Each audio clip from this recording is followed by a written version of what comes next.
what does it mean to think sociologically and to think sociologically about COVID specifically? So sociology is the practice of looking for general patterns in society and the lives of particular people. To think sociologically is to shift the lens away from an individualistic perspective and toward an entire group or population.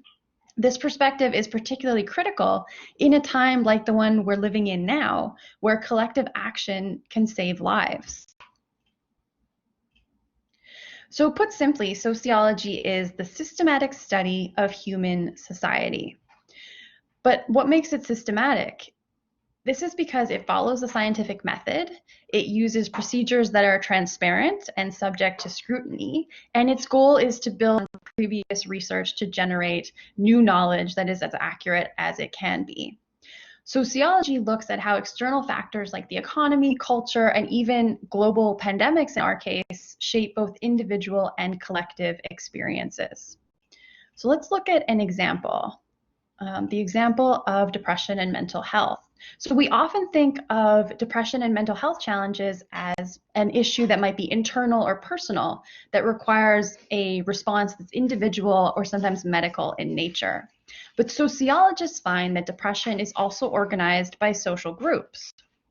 So one significant social status that's emerging under COVID is whether you have the ability to self-isolate at home.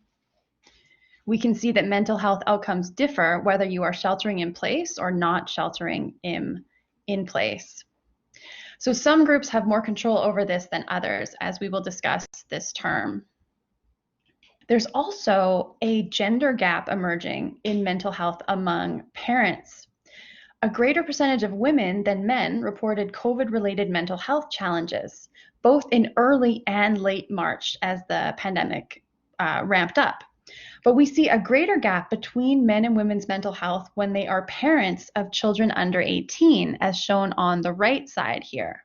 So we might think about how impacts of lockdown and the labor of homeschooling can end up playing out in gendered ways, with women taking on more of this unpaid domestic work. And data published by UBC Sociology 2 days ago shows that in Canada, at least, women are less likely than men to go back to paid work, even as this lockdown is easing up.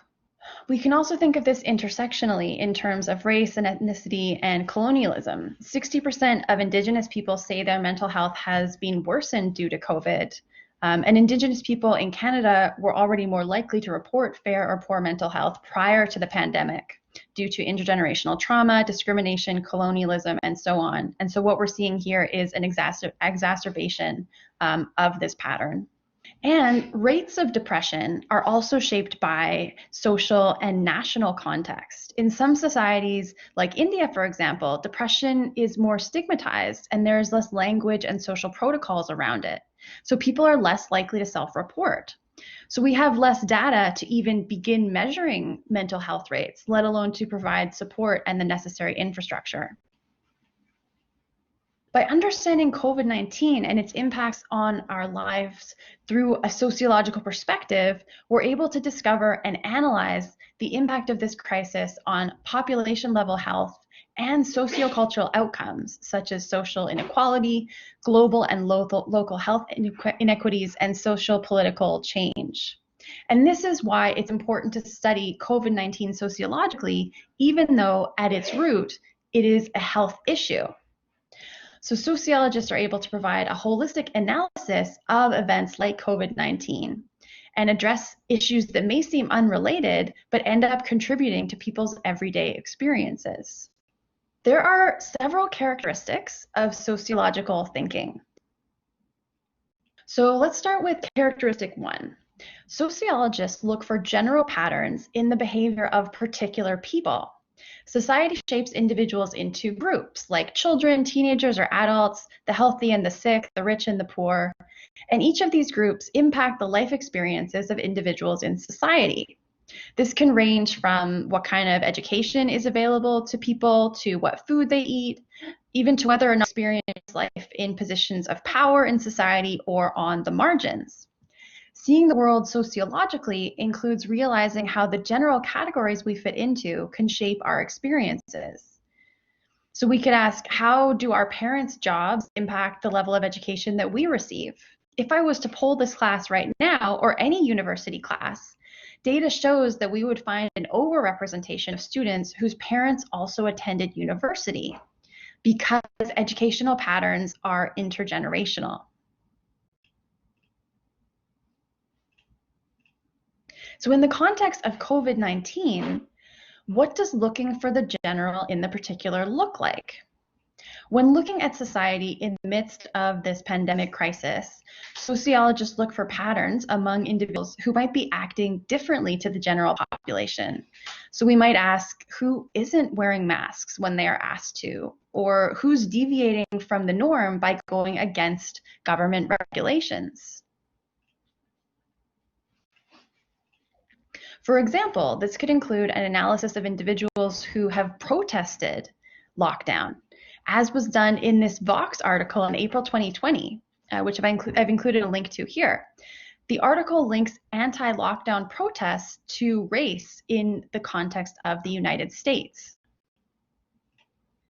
And this brings us to our second characteristic of sociological thinking, which is seeing society in our everyday lives. Sociologists call this using the sociological imagination.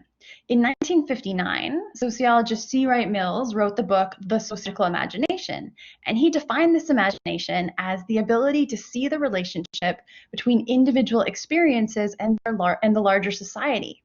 Mills writes, quote, "Nowadays, people often feel that their private lives are a series of traps. They sense that within their everyday worlds, they cannot overcome their troubles. Yet people do not usually define the troubles they endure in terms of historical and institutional change." So Mills wrote that in 1959, but I think that it's never been more relevant than today under this global pandemic. Mills is asking us to put our individual experiences in historical and institutional context. And chapter 1 is called The Promise. Mills is promising us the relevance of this form of thought, that we can understand our lives better if we understand what is happening in the larger society. And if we understand the root causes of the challenges that we face, that can equip us better to act with a broader perspective on what would actually address the challenges. So today, we're going to use the sociological imagination to understand how our experiences of COVID-19 are being shaped by what is happening in the world. So for example, an individual may have lost their job in mid-March 2020. And while the individual might at first feel that this personal experience of being laid off is an isolated event, the sociological imagination enables us to understand how this event was shaped by social, historical, and cultural context. This personal experience, of course, has been shaped by nationally enforced lockdown, social distancing laws, companies shutting down, and global recession, as well as the type of industry that a person is in. And as we'll see this term, their social location related to gender, class, race, and so on. So the discussion for this module asks you to think about COVID experiences in context. So we can see here that depending on what part of Canada you are in, you have a different likelihood of contracting the virus.